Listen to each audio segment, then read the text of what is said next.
Hi guys! Today's story is a continuation of number 23, and our saint for today is Saint Teresa, also known as Saint Mother Teresa. Simulan natin yung storya sa usapan namin ng isang kaibigan ko.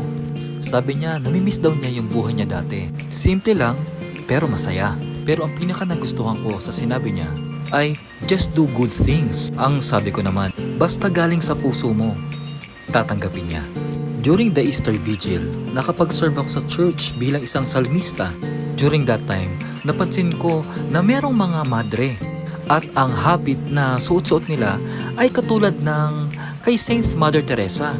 Then natandaan ko na meron sa akin binigay yung tita ko na isang rosary bracelet na merong image ni Saint Mother Teresa. Ang feast day ni Saint Mother Teresa ay September 5. She is a Roman Catholic nun, and Pope John Paul II opened the formal process to make Mother Teresa official Catholic saint. She is also considered as the 20th century humanitarian.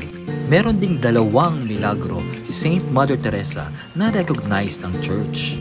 Tinuon niya ang buhay niya para makapagsilbi sa mga poorest of the poor. Saint Mother Teresa also founded the order called Missionaries of Charity na nakapagbigay ng matutuluyan sa mga abandoned children.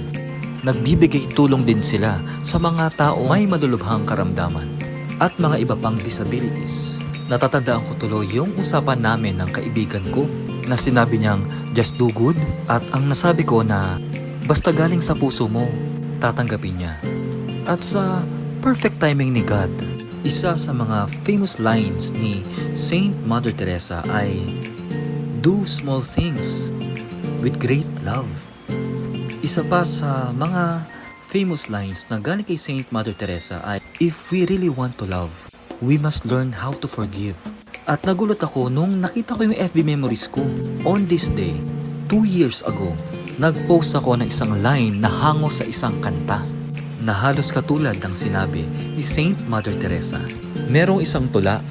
It was written by Saint Mother Teresa and is engraved on the wall of her home. Ang pamagat ng tulang ito ay, do good anyway. Ito, basahin natin. People are often unreasonable, illogical and self-centered. Forgive them anyway. If you are kind, people may accuse you of selfish ulterior motives. Be kind anyway. If you are successful, you will win some false friends and some true enemies. Succeed anyway. If you are honest and frank, people may cheat you. Be honest and frank anyway.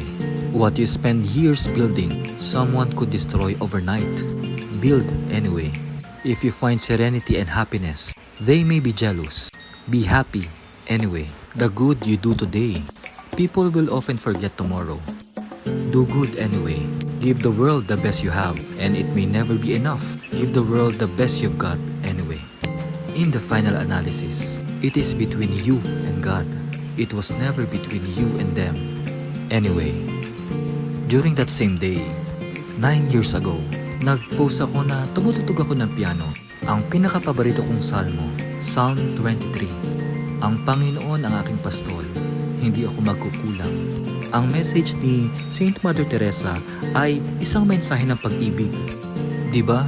Ang Diyos ay pag-ibig. At hango sa isang kanta, ang sabi ay, all you need is love. Kaya kapag nasa buhay natin ang Panginoon natin, si Jesucristo, ang ating pastol, ay hindi tayo magkukulang. To God be all the glory.